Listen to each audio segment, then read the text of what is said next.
অনুপমা।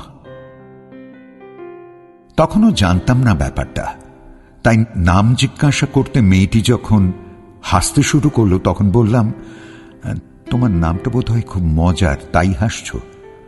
আমার কথা শুনে মেয়েটি আরো জোরে হাসতে হাসতে বলল, না না, এমনি সাদামাটা নাম, অনুপমা, সবাই অনু বলে ডাকে, আপনিও তাই ডাকবেন, বলে আবার হাসতে লাগলো অনুপমা। বুঝলাম হাসিটা ওর কথার বাহন। গানের সঙ্গে যেমন তানপুরা, ওর তেমনি কথার সঙ্গে হাসির ফোয়ারা। তার উপর অনুপমা স্বরূপা, ভারী সুন্দর মুখশ্রী, সঙ্গে এমন সরল হাসি, তাই ওর কথা শুনতে ভালোই লাগে। প্রথম যেদিন আমার কাছে এলো সেদিন শুধু 2-4টে কথা বলেই চলে গেল, বললে আবার একদিন আসবো। এরপর অনুপমা একদিন এসে বললে, দাদা আপনার একটা ছবি দেবেন? হ্যাঁ দেব। ছবি দিলাম। ছবিটা হাতে নিয়ে নাড়াচাড়া করে বললে, এর তলায় আমার ভাইয়ের নাম লিখে দিন। ছবিটা যেন আপনি আমার ভাইকে দিচ্ছেন। আমার ভাইয়ের নাম বিজয়। ছবির তলায় লিখলাম, স্নেহের বিজয়কে। খুব খুশি হলো অনু, বললে এটা পেয়ে আমার ভাই খুব খুশি হবে। বড় চঞ্চল ছেলেটা, তবে আপনার গান শুনলে একটু স্থির হয়ে বসে। এতগুলো কথার মধ্যে কত যে হাসলো অনু, তার হিসেব নেই। হাসলে ওর সাদা ঝকঝকে দাঁতগুলো যেন টুথপেস্টের বিজ্ঞাপনের কোনো মেয়ের মতো দেখায়। এইভাবেই ও মাঝে মাঝে আসে আমার কাছে। এখন ওর কাছ থেকে জেনেছি ওর ভাই বিজয় কোনো রাজনৈতিক দলের সঙ্গে আছে। হায়ার সেকেন্ডারি পাশ করার পর আর পড়েনি, এখন দিনরাত কেবল পাঠে নিয়ে আছে। তাই অনুর খুব ক্ষোভ। বলে, এই দেখুন না আমার কথা, আমি একটা প্রাইমারি স্কুলের টিচার, বাড়িতে অসুস্থ বাবা, চাকরি থেকে অবসর নিয়েছেন, 2 বোনও আছে, তারা এখনো স্টুডেন্ট, আর এই বিজয় আমাদের একমাত্র ভাই। ও কোথায় চাকরির চেষ্টা করবে তা নয়, দিনরাত টো টো করে ঘুরছে। আমার একার রোজগারে এতগুলো লোকের খাওয়া পড়া, তাই আমাকে 2-4টে প্রাইভেট টিউশনিও করতে হয়। এতগুলো দুঃখের কথা বলল, কিন্তু সব হাসতে হাসতে। নতুন কেউ শুনলে মনে করবে বানিয়ে বানিয়ে কথাগুলো বলছে, নইলে এসব কথা কি কেউ হাসতে হাসতে বলতে পারে? প্রায় অনু আসে আর 2-4টে কথা বলে চলে যায়। বেশিক্ষণ বসতে পারে না, বলে অনেক কাজ দাদা, তবু আপনার কাছে এলে মনটা ভালো হয়ে যায়। বুঝতেই পারছেন আমার কত দায়িত্ব, বলে এমন হাসবে যেন মনে হবে ঠাট্টা করে কথাগুলো বলছে। কিন্তু আমি তো জানি এগুলো ঠাট্টা নয়, সব সত্যি। আসলে হাসিটা ওর মুদ্রা দোষ, মুদ্রা গুণ বললেই ভালো হয়। এরপর বেশ কয়েকদিন অনুর দেখা নেই। তারপর একদিন হাঁপাতে হাঁপাতে এলো, হাসতে হাসতে বললে, আপনার কাছে আসবো আসবো করেও আসতে পারিনি, কি করে পারবো বলুন? এখন তো রান্নাটাও আমার ঘাড়ে পড়ল। বললাম, কেন? তোমার মা তো রান্না করেন। তিনি বুঝি অসুস্থ? অনু বললে, অসুস্থ তো হয়েছিল মা, কিন্তু সুস্থ আর করতে পারলাম কই, চলে গেল বলে হেসে উঠল অনুপমা। মার মৃত্যুর কথা বলেও হাসি। এই হাসিতে মন সায় দিল না আমার, চুপ করে গেলাম। অনু জিজ্ঞাসা করল, আপনার কি শরীর খারাপ দাদা? এত চুপচাপ হয়ে গেলেন যে? বললাম, তোমার মার মৃত্যুর খবর শুনে আমি তো তোমার মতো হাসতে পারি না, তুমি যে কি করে হাসো তা বুঝি না। অনুপমা গলায় জোর এনে বললে, কেন হাসব না? ভগবানের কি কাণ্ড দেখুন। মা ছিল নিপাট ভালো মানুষ, সংসারটাকে মাথায় করে রেখেছিল। তাকে নিজের কাছে টেনে নিয়ে আমাকে জব্দ করতে চায় ভগবান, আমাকে কাঁদাতে চায়। কিন্তু আমিও তেমনি মেয়ে, কাঁদতে আমার বয়ে গেছে বলে হাসতে লাগলো অনু। এমন মেয়ে এর আগে আমি দেখিনি। হাসতে দেখেছে অনেক মেয়েকে, প্রাণ খুলে হেসেছে তারা হাসির কথায়, কোনো সুখবর পেয়ে আনন্দে হেসেছে, কিন্তু কান্নার কথায় হাসতে দেখিনি আর কাউকে। তবে জগতে কত বিচিত্র মানুষ আছে, সকলকে কি আমরা জানি না জানতে পারি? অনুর অনেক সমস্যা, তার মধ্যে ওর এখন চিন্তা ভাই বিজয়কে নিয়ে। সেদিন এসে অনু বললে, জানেন দাদা, গতকাল আমার ভাইকে পুলিশে ধরে নিয়ে গেছে। তারপরে হাসতে হাসতে বললে, এখন হাজতে থাকুক, ভালোই হলো। বললাম, ভালো কেন? অনু বললে, বাইরে থাকলেই তো একটা না একটা গন্ডগোল বাঁধাবে, হাজতে আটকা থাকলে তবু কিছুটা জব্দ হবে। বলে খুব হাসতে লাগলো অনু। একদিন অনু একটা মেয়েকে নিয়ে এলো আমার কাছে, বললে, দাদা, এ আমার বন্ধু শিখা, এখন বেশ গাইছে, আপনি ওর গান শুনে দেখুন না একবার, শুধু ও কেমন গাইছে এটা ওকে বলে দিলেই হবে। বললাম, ঠিক আছে, শুনবো, তবে আজ তো পারবো না, আমাকে এক্ষুনি বেরোতে হবে, পরশু একে নিয়ে এসো। অনু বললে, পরশু তো আমি আসতে পারবো না, ওদিন আমায় 2 জায়গায় পড়াতে যেতে হবে। বললাম, শিখা একাই আসুক, গান শুনে নেব। নির্দিষ্ট দিনে শিখা একাই এলো, ওর গান শুনলাম, মোটামুটি ভালোই গায়। সেই কথাই বললাম শিখাকে। শিখা শুনে খুশি হলো, বললে, আপনি আমাকে আশীর্বাদ করুন যাতে আমি একদিন নিজের পায়ে দাঁড়াতে পারি। বললাম, আশীর্বাদ করছি, তবে গানের লাইনে এখন ভীষণ প্রতিযোগিতা, এত ভিড় কাটিয়ে প্রথম সারিতে আসা খুবই মুশকিল। আমার কথায় শিখা খুব দমে গেল, কান্না ভাঙা গলায় বললে, তাহলে কি দাদা আমি দাঁড়াতে পারবো না? ওকে উৎসাহ দিতে বললাম, পারবে না কেন, নিষ্ঠা আর চেষ্টা থাকলে নিশ্চয়ই দাঁড়িয়ে যাবে। এবার খুশি হলো শিখা, বললে, চেষ্টা আমি করছি আর নিষ্ঠা আমার আছে। বললাম, তাহলে আর ভাবনা কি, তোমার হবে। এরপরে আমি ওকে জিজ্ঞাসা করলাম, অনু তোমার কতদিনের বন্ধু? শিখা বললে, আমরা পাশাপাশি বাড়িতে থাকি, আমাদের বন্ধুত্ব সেই ছেলেবেলা থেকে। জিজ্ঞাসা করলাম, আচ্ছা একটা কথা বলতে পারো? কি কথা দাদা? বললে শিখা। বললাম, অনু কি ছেলেবেলা থেকেই এইরকম, মানে এই কথায় কথায় হাসি, দুঃখের কথাও দিব্যি হাসতে হাসতে বলে?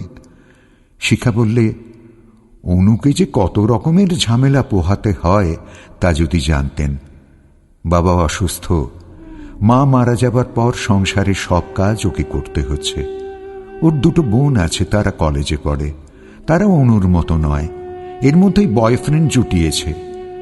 এসব ব্যাপারেও নজর রাখতে হয় অনুকে, তার উপর নিত্য অশান্তি ভাই বিজয়কে নিয়ে। অনু কিন্তু এসব ঝামেলা হাসি মুখে সহ্য করে যাচ্ছে, সব দিক একা সামলাচ্ছে। বললাম, অসাধারণ ক্ষমতা তো অনুর, তাও আবার হাসতে হাসতে লড়ছে।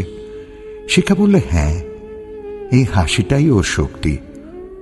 অনু বলে, দুঃখকে ভয় পাই না আমি, দুঃখের পর দুঃখ এলে সহ্য করা সোজা, তাই দুঃখের কথা হাসতে হাসতে বলি।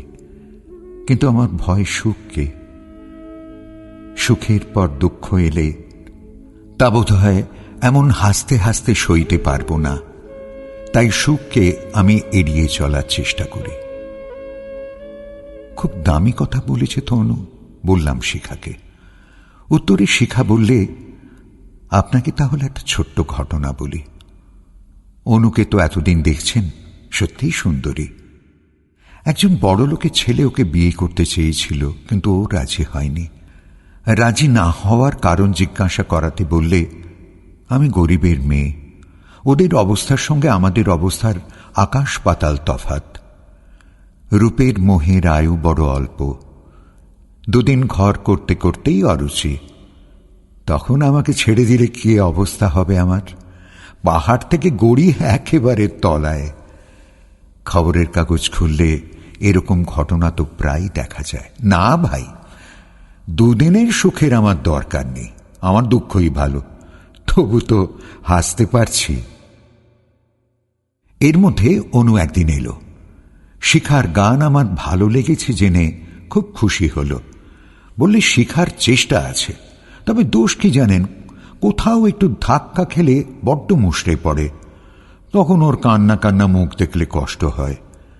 কিন্তু ওকে সান্ত্বনা দেব কি? আমার হাসিটাই সব মাটি করে দেয়, কি মুশকিল বলুন তো। অনুর এইসব কথা শুনতে বেশ লাগে। দুঃখ তো সংসারে সবারই আছে, কিন্তু হাসি দিয়েই কিভাবে দুঃখকে ঢেকে রাখতে হয় তা পুরোপুরি রপ্ত করে ফেলেছে মেয়েটা। এরপর বেশ কিছুদিন অনু এলো না আমার কাছে। এতদিন তো দেরি করে না, যতই কাজ থাক তবু 5 মিনিটের জন্যেও একবার দেখা করে যায়। হাসতে হাসতে 2-4টে দুঃখের খবরও দিয়ে যায়। সেদিন নিউ মার্কেটে গিয়েছিলাম, হঠাৎ দেখি সামনে অনুপমা। চমকে উঠলাম ওকে দেখে। সিঁথিতে সিঁদুর, হাতে শাঁখা, পাশে যমদূতের মতো লম্বা চওড়া একজন লোক। তার গায়ের রং কুচকুচে কালো, বয়স প্রায় 46-47। 23 বছরের অনুপমার পাশে একেবারে বেমানান। আমাকে দেখে এগিয়ে এলো অনু, পাশের লোকটির সঙ্গে পরিচয় করিয়ে দিল। বললে, ইনি আমার স্বামী। তারপর হাসতে হাসতে বললে, এইসব ব্যাপারে খুব ব্যস্ত ছিলাম বলে আপনার কাছে যেতে পারিনি, 2-1 দিনের মধ্যে যাব। মনটা ভীষণ খারাপ হয়ে গেল। এমন একটা ফুটফুটে চেহারার মেয়ের এই স্বামী। তাছাড়া হঠাৎ বিয়েটা হলোই বা কি করে?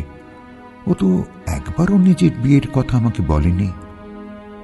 অনুপমা পরের দিনই এলো আমার কাছে, স্বামীকে নিয়ে নয়, একলাই এলো। এসেই কুল কুল করে হাসি।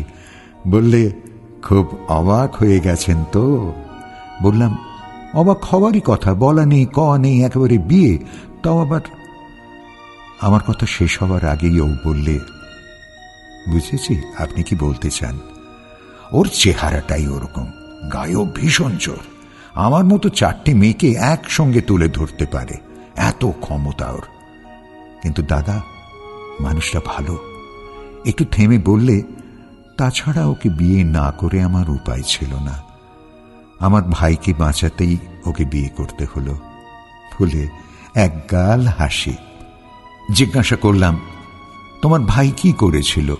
অনু বললে, এমনিতে তো এ দলে ও দলে ঝগড়া মারামারি লেগেই আছে, কিন্তু এবার একেবারে খুনোখুনি ব্যাপার।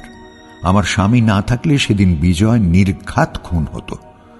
উনি তো এককালে এসব করেছেন, তাই সেই ছেলেটার হাত থেকে বাঁচাতে পারলেন বিজয়কে, আর তারই জোরে বিজয় খুন করল সেই ছেলেটাকে।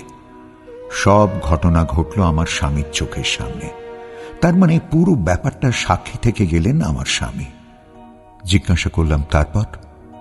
উনি বলে, তারপর আর কি? উনি এলেন আমার কাছে, সোজা প্রস্তাব। বললেন, তুমি যদি আমাকে বিয়ে করতে রাজি হও তাহলে বিজয়ের কোনো ভয় থাকবে না। তুমি আমার স্ত্রী হওয়ার পর শালা বাবুকে তো আর ধরিয়ে দিতে পারবো না, উল্টে প্রাণ দিয়ে রক্ষে করতে হবে বিজয়কে। বাস, রাজি হয়ে গেলাম। বলে প্রায় 2 মিনিট ধরে হাসল অনু। তারপর হাসতে হাসতে বললে, আপনি ওকে ভুল বুঝবেন না দাদা। ভাবছেন আমাকে ব্ল্যাকমেল করে বিয়ে করলো, ঠিক তা নয়। তবে কি? জিজ্ঞাসা করলাম। অনু বললে, ওর কথায় আমি নিজেই রাজি হয়ে গেলাম। বললাম, কেন? কেন আবার? ইদানিং আমাকে বিয়ে করার জন্য বেশ কয়েকজন খুব বিরক্ত করছিল। একে বিয়ে করে আমি রেহাই পেলাম, এখন আর আমার কাছে ঘেঁষতে কেউ সাহস করবে না। মানুষটি আগে যা ছিল ছিল, এখন ও সব ছেড়ে দিয়েছে। শুধু আত্মরক্ষার জন্য শক্তিটাকে বজায় রেখেছে। আমাকেও সেইভাবে তৈরি করতে চায়। আমার গা হাত পা টিপে বলে, বড্ড নরম, তোমাকে ব্যায়াম শেখাবো। এই বলে আমার শরীরটাকে নিয়ে লোফালোফি করতে থাকে। বললাম, তোমার ভয় করে না ওর হাত ফসকে পড়ে গেলে? অনু হাসতে হাসতে বলে, পড়ে গেলে ওর যাবে, আমার কি? জিজ্ঞাসা করলাম, তোমার স্বামী করে কি? অনু বললে, ব্যবসা। এখন খুব সৎভাবে টাকা উপায় করে। খুব ভালো লোক দাদা, আমার কথা শোনে। হাসতে হাসতে কথাগুলো বলে চলে গেল অনু। শিখা একদিন এলো। জিজ্ঞাসা করলাম, অনু কেমন আছে? বললে, অনু বেশ ভালোই আছে। ওর বাবা মারা গেছেন, বোন দুটোরও বিয়ে দিয়ে দিয়েছে অনু, আর ভাইটা কলকাতা ছেড়ে অন্য কোথায় চলে গেছে। অবশ্য যাবার আগে অনুকে জানিয়ে গেছে। শুনে খুব ভালো লাগলো। যাক, মেয়েটার ওপর থেকে অনেকগুলো দায়িত্ব চলে গেল। এখন ওরা স্বামী স্ত্রী বেশ ভালোই আছে। তাহলে এখন অনু খুব বেশি আসতে পারে না, এলেও বেশিক্ষণ থাকে না। বলে, অনেক কাজ দাদা, আমার স্বামী তো তার ব্যবসা নিয়ে আছে, মাঝে মাঝে ব্যবসার কাজে 2-4 দিনের জন্য কলকাতার বাইরেও যেতে হয়, তাই বাড়ি ছেড়ে আসতে পারি না। আমাকেই তো সবকিছু দেখতে হয়। জিজ্ঞাসা করলাম, তোমার স্কুলের চাকরিটা করছো তো? অনু বললেন, না দাদা, ও কাজটা ছেড়ে দিয়েছি। উনি বললেন, এখন আর তোমার চাকরির দরকার কি, তার থেকে আমার ব্যবসার ব্যাপারে চিঠি লেখা, হিসেবপত্র রাখা, এই সব কাজগুলো করো। তাই ছেড়ে দিলাম স্কুলের চাকরিটা। বলে আবার সেই হাসি। বললাম, হ্যাঁ, দরকার যখন নেই তখন আর চাকরি করবে কেন? তার থেকে নিজেদের ব্যবসার কাজ দেখা অনেক ভালো। এরপর অনেক দিন আর অনুর দেখা পাইনি। অবশ্য আজকাল এইরকম হচ্ছে, হয়তো আজ এলো, তারপর 3-4 মাস আর দেখা নেই, তারপর হঠাৎ একদিন এসে হাজির। কিন্তু এবার প্রায় মাস 6 কি তারও বেশি আসেনি আমার কাছে। ওর কথা যখন প্রায় ভুলে যেতে বসেছি, তখন একদিন এসে হাজির। কিন্তু অনুর এই রূপ আমি দেখার জন্য মোটেই প্রস্তুত ছিলাম না। সিঁথিতে সিঁদুর নেই, হাতের শাঁখা উধাও, সাদা সিল্কের থান পরে এসেছে। ওকে কিছু জিজ্ঞাসা করার আগেই বললে, কপালে সইল না দাদা, উনি চলে গেলেন। কি হয়েছিল জিজ্ঞাসা করলাম। অনু বললে, হবে আর কি, খুন। উনি যাদের হাত থেকে আমার ভাইকে বাঁচিয়েছিলেন তাদেরই কেউ বদলা নিল। বলে হাসল অনু। ওর হাসিটা এবার আমার অন্যরকম লাগলো। মনে হলো যেন জোর করে হাসছে, আগের মতো সরল হাসি নয়, মিকি। জিজ্ঞাসা করলাম, এখন কি করবে ঠিক করেছ? বললে, কি আর করব, স্বামীর বিরাট ব্যবসা, ব্যবসাই দেখব। টাকার তো অভাব নেই, বাড়ি গাড়ি সব হয়েছে, এখন আমার খুব সুখ। বলে হাসতে হাসতে কেঁদে ফেলল অনুপমা।